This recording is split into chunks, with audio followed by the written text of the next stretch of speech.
Friends, welcome to Satish edutech. ఈ వీడియోలో మనము 22 ఆగస్టులో నిర్వహించినటువంటి మొట్టమొదటి గ్రూప్ డి మార్నింగ్ ఫేజ్కి సంబంధించినటువంటి ఎగ్జామ్ బిట్స్ డిస్కషన్ చేద్దాం.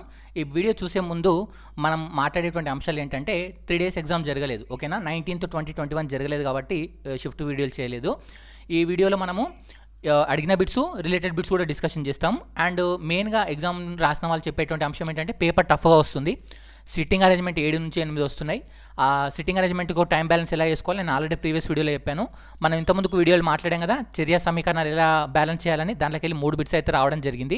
అంటే ఎగ్జాక్ట్ బిట్స్ అని రాలేదు, కాకపోతే దాన్ని ఎలా ఇప్పుడు ఆ వీడియో చూస్తే మీకు ఎలా బ్యాలెన్స్ చేయాలనేది ఒక అవగాహన అయితే వస్తుంది. దాని ద్వారా మీరు అయితే బిట్స్ని అయితే క్రాక్ చేయొచ్చు, ఓకేనా. ఇవి మనకు అడిగారు. అండ్ దీంతో పాటు ఇంకేమేమి అడిగారు, మ్యాథ్స్ ఏ విధంగా క్రాక్ చేయాలి, మ్యాథ్స్లో ఎలాంటి బిట్స్ అడిగారు అనేటువంటి అంశాలు కూడా మనం వీడియోలో మాట్లాడతాం. కాబట్టి వీడియో చివరి వరకు చూడండి. ఎగ్జామ్లో అడిగినటువంటి ఫస్ట్ క్వశ్చన్ చూసినట్లయితే 2022 Padma Bhushan award science and engineering విభాగం లేదా సైన్స్ అండ్ టెక్నాలజీ విభాగంలో ఎవరికి ఇచ్చారని అడిగారనమాట. ఇక్కడ మనం మాట్లాడినట్లయితే పద్మభూషణ్ అవార్డు 17 మందికి ఇవ్వడం జరిగింది 2022లో. సైన్స్ అండ్ టెక్నాలజీలో మాత్రం మనకు ఎవరికి ఇచ్చారంటే ఒకరికి ఒకరు ఇచ్చారు. ఎవరంటే మనకు సంజయ రాజారాం గారికి ఇవ్వడం జరిగిందనమాట. ఆయన మెక్సికోకి చెందినటువంటి పర్సన్. ఇది మనకి ఎగ్జామ్లో అడిగినటువంటి బిట్కు ఆన్సర్. సో మిగతా వాళ్ళని ఒకసారి చూద్దాం. పద్మభూషణ్ ఎంతమందికి ఇచ్చారు? 17 మందికి ఇచ్చారు. ఎవరెవరనేది నేను చెప్తాను. దీన్ని స్క్రీన్ షాట్ తీసుకోండి, 3 స్క్రీన్ షాట్స్ వస్తాయి, ఓకేనా. ఎగ్జామ్ పాయింట్ ఆఫ్ వ్యూలో మళ్ళీ అడగడానికి అవకాశం అయితే ఉంది. ఏది ఇంపార్టెంట్ కూడా నేను చెప్తాను, దీంట్లో మళ్ళీ అడగడానికి ఎక్కువ పాసిబిలిటీ ఉన్నది. శ్రీ గులాం నబీ ఆజాద్ గారు పబ్లిక్ అఫైర్స్ అంటే ప్రజా వ్యవహారాలు విభాగంలో ఇవ్వడం జరిగింది. జమ్మూ కాశ్మీర్కి చెందినటువంటి పర్సన్. నెక్స్ట్ విక్టర్ బెనర్జీ గారు art West Bengal. Next Gurmeet Bawa art విభాగం, ఓకే, పంజాబ్ చెందిన వాళ్ళు. నెక్స్ట్ మనకు Bhattacharyaji public affairs West Bengal. Next Natarajan Chandrasekaran trade industry Maharashtra. Next Krishna Ella Suchitra ఎల్లా తెలంగాణకు చెందినవారు ట్రేడ్ అండ్ ఇండస్ట్రీ. ట్రేడ్ అంటే వాణిజ్యం, ఇండస్ట్రీ అంటే పరిశ్రమలు, ఓకేనా. వాణిజ్య పరిశ్రమల విభాగం అని మనకు తెలుగులో కనబడుతుంది. నెక్స్ట్ అదర్స్ విభాగంలో మాథుర్ జెఫ్రీ గారికి ఇవ్వడం జరిగింది. Mathur Jeffrey united states of అమెరికాకు చెందినటువంటి పర్సన్. నెక్స్ట్ దేవేంద్ర జజారియా, ఇది నెక్స్ట్ షిఫ్ట్లో అడగడానికి అవకాశం ఉంది. స్పోర్ట్స్ పర్సన్స్లో ఒకరికి రావడం జరిగింది ఈ యొక్క పద్మభూషణ్ అవార్డు అనేటువంటిది, ఓకేనా. పద్మభూషణ్ అవార్డు అనేటువంటిది ఒకరికి రావడం జరిగింది. ఎవరికి?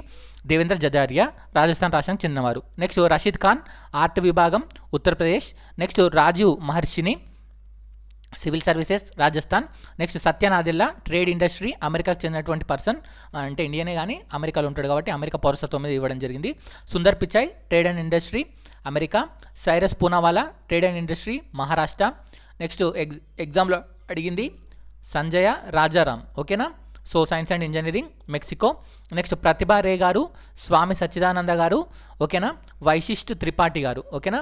వీళ్ళు ముగ్గురు కూడా లిటరేచర్ అండ్ ఎడ్యుకేషన్ సంబంధించిన వాళ్ళు. సో ప్రతిభా రే గారు ఒరిస్సా, సచ్చిదానంద గారు గుజరాత్, స్వామి సచ్చిదానంద గారు. అండ్ నెక్స్ట్ వైశిష్ట్ త్రిపాఠి గారు ఉత్తరప్రదేశ్ చెందినటువంటి వాళ్ళు. ఈ 3 స్క్రీన్ షాట్ తీసుకోండి. దీంతో పాటు మీరు గుర్తుంచుకోవాల్సినవి పద్మవిభూషణ్ మనకు 4గురికి ఇచ్చారు. ఎవరికంటే ప్రభా ఆత్రే గారు మనకు ఆర్ట్ విభాగంలో ఇవ్వడం జరిగింది, మహారాష్ట్రకు చెందినటువంటి పర్సన్. అండ్ ఈ ముగ్గురికి కూడా మరణానంతరం ఇవ్వడం జరిగింది. కళ్యాణ్ సింగ్ గారు పబ్లిక్ అఫైర్స్ ఉత్తరప్రదేశ్ చెందినవారు. నెక్స్ట్ బిపిన్ రావత్ గారు సివిల్ సర్వీసెస్ ఉత్తరాఖండ్కి చెందినవారు. నెక్స్ట్ రాధేశ్యామ్ కెమ్లా మనకు లిటరేచర్ అండ్ ఎడ్యుకేషన్ విభాగంలో ఇవ్వడం జరిగింది, ఉత్తరప్రదేశ్కి చెందిన వాళ్ళు. నెక్స్ట్ పద్మశ్రీ అవార్డు ఉంటుంది కదా, ఈ పద్మశ్రీ అన్నట్టు 107 మందికి ఇవ్వడం జరిగింది, ఓకేనా. నెక్స్ట్ పద్మశ్రీ మీరు చూసుకోండి, ఇవి ఇంపార్టెంట్ కాబట్టి చెప్పాను. నెక్స్ట్ క్వశ్చన్ ఏం అడిగాడంటే సెకండ్ క్వశ్చన్ చూసినట్లయితే గ్రూప్ డి ఈరోజు అడిగినటువంటి గ్రూప్ డిలో పీసీ మహలనోపిస్ గారు స్థాపించినటువంటి సంస్థ ఏదని అడిగారు. ఇండియన్ స్టాటిస్టికల్ ఇన్స్టిట్యూషన్, ఓకేనా. ఇండియన్ స్టాటిస్టికల్ ఇన్స్టిట్యూషన్ అనేటువంటి దాన్ని స్థాపించిన వాళ్ళు ఎవరు అంటే పీసీ మహలనోపిస్ గారు, ప్రమోద్ చంద్ర మహలనోపిస్ గారు. ఎప్పుడంటే 1931 డిసెంబర్ 17న స్థాపించారు.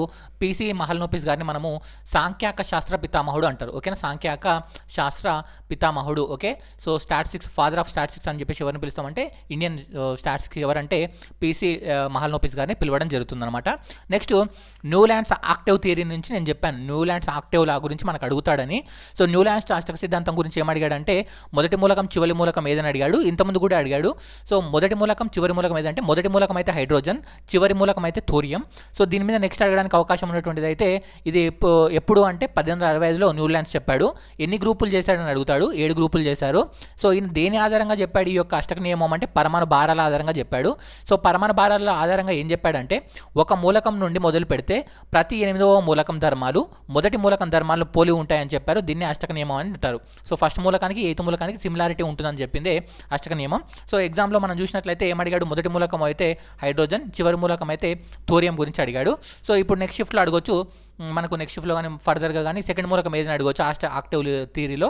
సో సెకండ్ మూలకం వచ్చేసి లిథియం అనేది గుర్తుంచుకోండి. ఓకేనా. నెక్స్ట్ చూసినట్లయితే క్రోమోజోమ్ల మీద బిట్ అడిగారు. కొంతమంది ఏమో ఎన్ని జతల క్రోమోజోమ్స్ అన్నారు, కొంతమంది ఏమో అలోట్రోప్స్ అన్నారు, కొంతమంది ఆటోజోమ్స్ అన్నారు. అన్ని ఇక్కడ క్లారిటీ చెప్తాను చూడండి. మానవుని శరీరం లోపల 23 జతల క్రోమోజోమ్స్ ఉంటాయి. ఓకేనా. సో 23 జతలు అంటే ఇండివిజువల్గా మాట్లాడితే 46 క్రోమోజోములు ఉంటాయి. 46 క్రోమోజోములు ఉంటాయి అన్నమాట. ఓకేనా. సో ఈ 46 క్రోమోజోములు లేదా 23 జతల క్రోమోజోములలో మనం మాట్లాడినట్లయితే ప్రతి మనిషి లోపల మనకు 22 జతలు, ఓకేనా, 22 జతల క్రోమోజోములు కామన్గా ఉంటాయి. ఒక జత క్రోమోజోములు సపరేట్గా ఉంటాయి. ఈ ఒక జత క్రోమోజోములను ఏమంటారంటే లైంగిక క్రోమోజోములు అంటారు. లైంగిక క్రోమోజోమ్స్ లేదా సెక్స్ క్రోమోజోమ్స్ అంటాం. దీన్నే మనము అల్లోసోమ్స్ అంటాం. ఓకేనా. అల్లోసోమ్స్ అంటాము.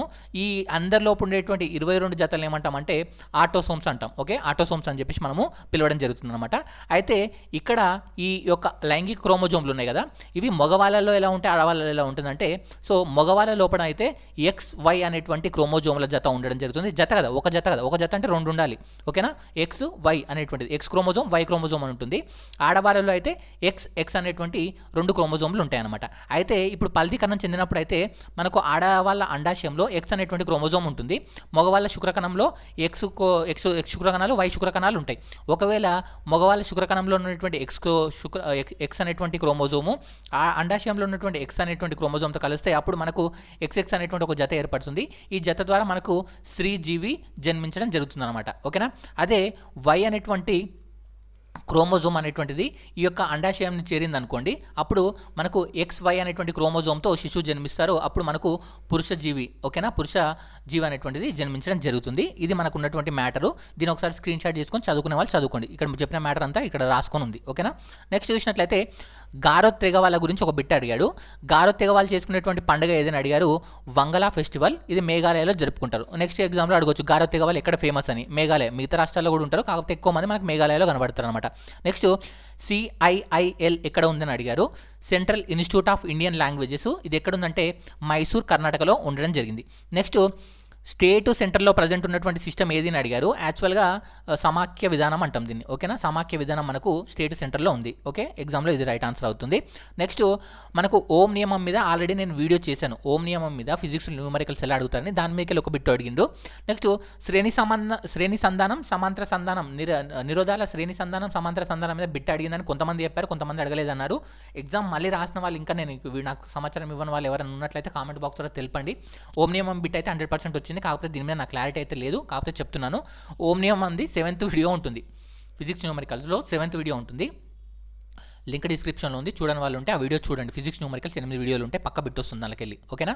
సో శ్రేణి సంధానం చేసినప్పుడు అయితేనేమో నిరోధం R = R1 + R2 + R3గా చేస్తాం. సమాంతర సంధానం అయితే 1/R = 1/R1 + 1/R2 + 1/R3గా చేస్తాం. ఓకేనా. సో ఇది మనకు ఉన్నటువంటి చేసే విధానము. ఇక్కడ మీరు చూసుకోవచ్చు. దీన్ని స్క్రీన్ షాట్ తీసుకొని చూసుకోండి. ఓకేనా. ఓం నియమం మీకు అందరికీ తెలిసిందే కదా. ఓం నియమం యొక్క ఫార్ములా ఏంటంటే నా కామెంట్ బాక్స్లో తెలపండి పక్క, ఎగ్జామ్ ఆల్రెడీ పాత వీడియోలు చూసిన వాళ్ళు. ఓకేనా. నెక్స్ట్ క్వశ్చన్ చూసినట్లయితే చోటనాగపూర్ పీఠభూమి ఎక్కువగా ఏ రాష్ట్రంలో ఉందని అడిగాడు. జార్ఖండ్. డైరెక్ట్ క్వశ్చన్ అయితే మనకి ఇది అడగడం జరిగిందనమాట. ఓకేనా. సో ఒకవేళ జార్ఖండ్ ఆప్షన్లో లేకపోతే బీహార్, ఒడిశా, వెస్ట్ బెంగాల్, ఛత్తీస్గఢ్ కూడా తీసుకోవచ్చు అనమాట. మిగతా పార్ట్లో కూడా ఉంది. ఎక్కువ పార్ట్ ఎక్కడుందంటే మనకు జార్ఖండ్ రాష్ట్రంలో కనబడుతుంది. నెక్స్ట్ పంచాయతీరాజ్ యాక్ట్ ఉంది కదా, పంచాయతీరాజ్ చట్టంలో ఉండేటువంటి అంశాలు ఎన్ని అని అడిగాడు. ఎన్ని అంశాలు అంటే 29 అంశాలు ఉన్నాయి. ఈ పంచాయతీరాజ్ యాక్ట్ను 73వ రాజ్యాంగ సవరణ ద్వారా చేశాము. ఇది మనకు 11th, ఓకేనా, 11వ షెడ్యూల్లో ఉండడం జరుగుతుంది. నెక్స్ట్ క్వశ్చన్ ఏమడిగాడంటే రాజా రామ్మోహన్ రాయ్ గారి తర్వాత బ్రహ్మ సమాజాన్ని ఎవరు నడిపారు అని అయితే అడగడం జరిగింది. అయితే రాజా రామ్మోహన్ రాయ్ గారు చనిపోయిన తర్వాత బ్రహ్మ సమాజాన్ని మనకు దేవేంద్రనాథ్ ఠాగూర్ గారు నడపడం జరిగింది. సో దేవేంద్రనాథ్ ఠాగూర్ గారు నడిపినప్పుడు మళ్ళీ దాంట్లో ఉన్నటువంటి కొంతమంది సభ్యుల మధ్య విభేదాలు వచ్చి ఈ బ్రహ్మ సమాజాన్ని కూడా 2 సమాజాలుగా విభజిస్తారనమాట. మొత్తం 3గా విభజిస్తారు. కాకపోతే మెయిన్ 2, ఒకటి ఆది బ్రహ్మ సమాజం, 2 వచ్చేసి భారతీయ బ్రహ్మ సమాజం. ఆది బ్రహ్మ సమాజాన్ని ఎవరు స్థాపించారంటే దేవేంద్రనాథ్ ఠాగూర్ గారే స్థాపిస్తారు. అండ్ కేశవ్ చంద్రసేన్ గారు భారతీయ బ్రహ్మ సమాజాన్ని స్థాపిస్తారు. ఎగ్జామ్లో ఏమడిగాడంటే రాజా రామ్మోహన్ రాయ్ తర్వాత మనకు బ్రహ్మ సమాజాన్ని ఎవరు నడిపారని అడిగారు. సో రాజా రామ్మోహన్ రాయ్ గారి తర్వాత నడిపిన వాళ్ళు దేవేంద్రనాథ్ ఠాగూర్ గారు. ఓకేనా.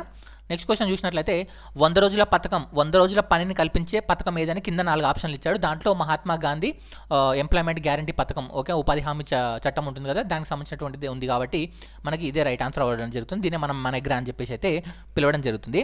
నెక్స్ట్ ఇంకేంలో ఎగ్జామ్లో అడిగినటువంటి కొన్ని క్వశ్చన్స్ చూద్దాం.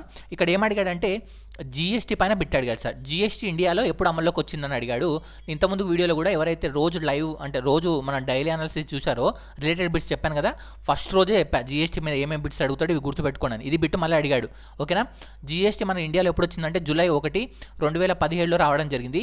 జీఎస్టీకి సంబంధించినటువంటి హెడ్ క్వార్టర్స్ ఎక్కడ ఉందంటే మనకు న్యూఢిల్లీలో ఉంది. జీఎస్టీ అంటే goods and services tax, goods and services tax. జీఎస్టీలో 3 రకాల జీఎస్టీలు ఉంటాయి, డిఫరెంట్ ఉంటాయి. మెయిన్గా చూసినట్లయితే ఐజీఎస్టీ, సిజిఎస్టీ, ఎస్జిఎస్టీ అని ఉంటుంది. సిజిఎస్టీ అంటే central GST, central goods and services tax. SGST అంటే state goods and services tax. I అంటే ఇంటర్నేషనలా కాదు, ఇంతకుముందుకు ఇదే బిట్ అడిగాడు. ఐజీఎస్టీలో ఐ అంటే ఏందని అడిగాడు. ఐ అంటే ఇంటిగ్రేటెడ్, ఓకేనా, integrated goods and services tax అనేటువంటిది మనకు ఉండడం జరుగుతుందన్నమాట. సో జీఎస్టీలో మొత్తం 5 స్లాబ్స్ ఉంటాయి. సో దీని గురించి కూడా చూసుకోండి. జీఎస్టీ మొదటి కౌన్సిల్ చైర్మన్ ఎవరిని అడుగుతారు, ఇంతకుముందుకు అడిగారు అరుణ్ జైట్లీ, ఓకే, అరుణ్ జైట్లీ గారు. జీఎస్టీని మొట్టమొదట ప్రవేశపెట్టిన దేశం ఏదని అడిగాడు ఇంతకుముందుకు, ఏది అంటే ఫ్రాన్స్. ఇది మనకు జీఎస్టీ గురించి కొన్ని బేసిక్ అంశాలు. GST direct tax, indirect tax అని అడుగుతాడు. ఇది ఒక ఇండైరెక్ట్ ట్యాక్స్ అనమాట, ఓకేనా. నెక్స్ట్ చూసినట్లయితే మనకి ఇంకేం అడుగుతాడంటే జీఎస్టీ గురించి ఇంతే, ఇంకా కావాలంటే మీరు తర్వాత మిగతా వీడియోలలో చూసుకోండి, ఆల్రెడీ పాత దాంట్లో మాట్లాడాము. నెక్స్ట్ క్వశ్చన్స్ మనం చూసినట్లయితే ఇంకేమంటే నిరోధం, ఓకే, నిరోధం ఆధారపడని అంశం అన్నాడు. ఇంత ముందుకు వీడియోలో మనం మాట్లాడుకున్నాం నిరోధం గురించి, గుర్తుందో లేదో మీకు. నిరోధం 4 అంశాల మీద ఆధారపడుతుంది. ఏంటేంటిది? పదార్థ స్వభావం అని చెప్పాను, పదార్థం ఎలాంటి పదార్థం అనేది. నెక్స్ట్ చూసినట్లయితే పదార్థం యొక్క ఉష్ణోగ్రత మీద ఆధారపడుతుంది. నెక్స్ట్ చూసినట్లయితే మధ్యఛేద వైశాల్యం, ఓకేనా, క్రాస్ సెక్షనల్ ఏరియా అంటాం. నెక్స్ట్ చూసినట్లయితే పదార్థం యొక్క పొడవు, లెంత్ మీద ఆధారపడి ఉంటుందని చెప్పామన్నమాట. సో పొడవు పెరిగిందనుకోండి, నిరోధం కూడా ఏమవుతుంది? పెరుగుతుంది, ఓకేనా. పొడవు పెరిగితే నిరోధం పెరుగుతుంది, మధ్యఛేద వైశాల్యం పెరిగితే నిరోధం తగ్గుతుంది, ఉష్ణోగ్రత పెరిగితే నిరోధం పెరుగుతుంది. ఆల్రెడీ దీన్ని నేను ఫిజిక్స్ న్యూమరికల్స్ కరెంట్ దాంట్లో చెప్పాను, ఎందుకు పెరుగుతుంది ఎందుకు తగ్గుతుంది కంప్లీట్ వివరణ ఇచ్చాను. దీని అయితే ఇట్లా గుర్తుంచుకోండి, దీనికి ఏం సంబంధం లేదు, పదార్థ స్వభావం పెరిగితే తగ్గుతా అనేది ఉండదు, ఓకేనా. సో ఇవి గుర్తుంచుకోవాలి మీరు. దీనిపైన బిట్ అయితే మనకు ఎగ్జామ్లో అడగడం జరిగింది. నెక్స్ట్ రసాయన సమీకరణాలను, ఓకే, రసాయన సమీకరణాలను తుల్యం చేయమనడంలో 3 నుంచి 4 బిట్లు వచ్చాయి సార్. ఒకటి దీంట్లో ఏమడిగాడంటే ఆక్సీకరణ, ఓకేనా, క్షయకరణ, దాని మీద ఒక బిట్ అయితే రావడం జరిగింది. ఈ యొక్క ఆక్సీకరణ చర్య, క్షయకరణ చర్య, రిడాక్స్ చర్యల గురించి ఒకసారి అయితే మీరు కంపల్సరీగా చూసుకొని వెళ్ళండి. నెక్స్ట్ చూసినట్లయితే మనకి ఇంకో బిట్ ఏమడిగాడంటే ఎల్నినో లానినో గురించి. ఎల్నినో, ఓకే, లానినో అనేటువంటి దానిపైన ఒక బిట్ అయితే రావడం జరిగింది, అది ఒకసారి చూసుకోండి. నెక్స్ట్ క్షిపణులను కొనడానికి 1320 కోట్లు మనకు ఏ దానికి ఇచ్చారని అడిగారు. ఆప్షన్లలో బీడీఎల్ అయితే ఉంది, ఇది భారత్ డైనమిక్స్ లిమిటెడ్, మ్యాక్సిమం ఇదే ఆన్సర్ అనుకుంటున్నాను. కాకపోతే ఆప్షన్లు అయితే నాకు క్లారిటీ లేదు, ఆప్షన్లు ఉంటే నేను ఆన్సర్ చెప్పగలుగుతాను, ఓకేనా. 1320 కోట్లు క్షిపణులు కొనడం కొరకు ఇటీవల దేంతో అగ్రిమెంట్ అయిందని అయితే మనకి ఎగ్జామ్లో అడగడం జరిగిందనమాట. నెక్స్ట్ మనకు చూసినట్లయితే క్వశ్చన్ ఏమడిగారంటే ఎగ్జామ్లలో ఈరోజు జరిగిన ఎగ్జామ్లలో సార్ సిట్టింగ్ అరేంజ్మెంట్ 7 నుంచి 8 బిట్స్ సార్. ప్రతి 2 బిట్స్కి ఒక సిట్టింగ్ అరేంజ్మెంట్ అయితే ఉంది. దీనివల్ల చాలా టైం కిల్ అయింది, చాలామంది టైం మేనేజ్మెంట్ చేయలేకపోయారు. సో ఎగ్జామ్లో టైం మేనేజ్మెంట్ ఎలా చేయాలి, రసాయన సమీకరణాన్ని ఎలా తుల్యం చేయాలని నేను ఆల్రెడీ మన వీడియో పెట్టినా, చూసిన వాళ్ళకి ఈరోజు చాలా బెనిఫిట్ అయింది. చూడని వాళ్ళు ఉంటే దయచేసి చూడండి, నేను కామెంట్లో కూడా ఆ వీడియో లింక్ పిన్ చేస్తాను, ఓకేనా. సో ట్రిగ్నామెట్రీ నుంచి ఒక బిట్ రావడం జరిగింది, టైమ్ అండ్ వర్క్ నుంచి బిట్టే లేదు, అండ్ టైమ్ అండ్ స్పీడ్ ఉంటుంది కదా, సో పని కాలం లేదా కాలము వేగం ఉంటుంది కదా, కాలము వేగంలో నుంచి 2 నుంచి 3 బిట్స్ వచ్చాయి. దీంట్లో సరాసరి వేగం మీద మనకు ఎక్కువ బిట్స్ అయితే కనబడడం జరిగింది. నెక్స్ట్ చూసినట్లయితే క్లాక్స్ నుంచి ఒక బిట్ రావడం జరిగింది. నెక్స్ట్ చూసినట్లయితే నెంబర్ సిరీస్, ఆల్ఫా న్యూమరికల్ సిరీస్లోకి వెళ్ళి మనకు 3 బిట్స్ అయితే రావడం జరిగింది. అండ్ నెక్స్ట్ చూసినట్లయితే కోడింగ్ డీకోడింగ్ నుంచి 4 బిట్ల దాకా రావడం జరిగింది. బాడ్మాస్ కూడా 3 నుంచి 4 బిట్లు రావడం జరిగింది. నెక్స్ట్ చూసినట్లయితే సిలోజియం నుంచి 2 నుంచి 3 బిట్స్ వచ్చాయి. వెన్ డయాగ్రామ్ నుంచి 1 బిట్ రావడం జరిగింది. చక్రవడ్డీ బిట్ అయితే లేదు, బ్లడ్ రిలేషన్స్ బిట్ అయితే లేదు, ఓకేనా. ఈరోజు ఎగ్జామ్లలో మనం చూసుకున్నట్లయితే నెక్స్ట్ చూసుకున్నట్లయితే ఈరోజు ఎగ్జామ్లో మెయిన్ పాయింట్ ఆఫ్ వ్యూ ఏంటంటే టైం మేనేజ్మెంట్ సార్. చాలామంది టైం మేనేజ్మెంట్ చేయలేకపోయారు, అది ప్రాబ్లం అయింది. ఎగ్జామ్లో ఈ లెక్క ఎక్కువ అడుగుతున్నాడు. 1.24 బార్ ఈక్వల్ టు ఎంత అని అడగడం జరిగింది. 1.24 అంటే ఏం రాస్తాం, 124 - 1 బై అంటే ఫస్ట్ ఈ మొత్తం నెంబర్ రాయాలి, ఇక్కడ ఎంత ఉందో ఆ నెంబర్ రాసి బార్ లేని సంఖ్యను రాసి ఎన్ని లైన్లకి బార్ ఉందో అంత రాయాలి 99. Okay, that is equal to 123/99 అనేటువంటిది ఆన్సర్ అవుతుంది. సో ఇలాంటి మోడల్లో లెక్క అయితే అడగడం జరిగింది. ఎగ్జామ్లో అటెండెన్స్ చూసినట్లయితే 50% అటెండ్ అవుతున్నారు. అంటే ఇప్పుడు 100 మంది ఒక షిఫ్ట్లో ఉంటే ప్రతి ఎగ్జామ్ సెంటర్లో కనీసం 50 మంది మాత్రమే అటెండ్ అవుతున్నారు. పర్సెంటేజ్ అయితే తక్కువగా ఉందని అయితే మనకు చెప్పడం జరిగింది. నెక్స్ట్ చూసినట్లయితే మనకి ఎగ్జామ్లో అడుగుతున్నటువంటి అంశాలలో మెయిన్ టాపిక్ వచ్చేసి periodic table sir. Periodic table లేకుండా బిట్ అయితే ఇవ్వట్లేదు, ఓం నియమం లేకుండా బిట్ అయితే ఇవ్వట్లేదు. కాబట్టి ఆ ఏరియాస్ ఒకసారి చూసుకోండి. అండ్ ఛానల్ ఇంకా ఎవరైతే సబ్స్క్రైబ్ చేసుకోలేదో సబ్స్క్రైబ్ చేసుకోండి, పక్కన వచ్చే బెల్ పైన క్లిక్ చేయడం మర్చిపోదు. అండ్ ఇంకొక లాస్ట్ బిట్టు బౌద్ధ మతం బిట్ అడిగాడు సార్. బౌద్ధ మతం, ఓకేనా, బౌద్ధ మతం యొక్క పవిత్ర గ్రంథం ఏది అని అడిగాడు. సో మీ అందరికీ తెలిసిందే త్రిపిటకాలు అనేటువంటిది మనకి ఎగ్జామ్లో అడిగినటువంటి బిట్టు. సో ఇది ఈ వీడియో నచ్చినట్లయితే లైక్ చేయండి, ఫ్రెండ్స్తో పాటు షేర్ చేయండి, సలహాలు సూచనలు కామెంట్ బాక్స్లో ఇవ్వండి. ఎగ్జామ్ రాసిన వాళ్ళు దయచేసి ఇవే క్వశ్చన్స్ వచ్చాయా లేదా కామెంట్ చేస్తూనే మీ మిగతా క్వశ్చన్లు ఏమైనా మిస్ అయిపోతే అవి కూడా చెప్పండి. ఎందుకంటే 100% ఈ క్వశ్చన్స్ వచ్చాయి. 7 నుంచి 8 మందితో నేను మాట్లాడాను. కావాలంటే మీకు ఇంకా డౌట్ ఉంటే నా మీద నాకు వాట్సాప్ చేయండి, వాళ్ళ నెంబర్స్ ఇస్తాను, వాళ్ళతో మీరు కూడా మాట్లాడుకోవచ్చు. Okay, thank you.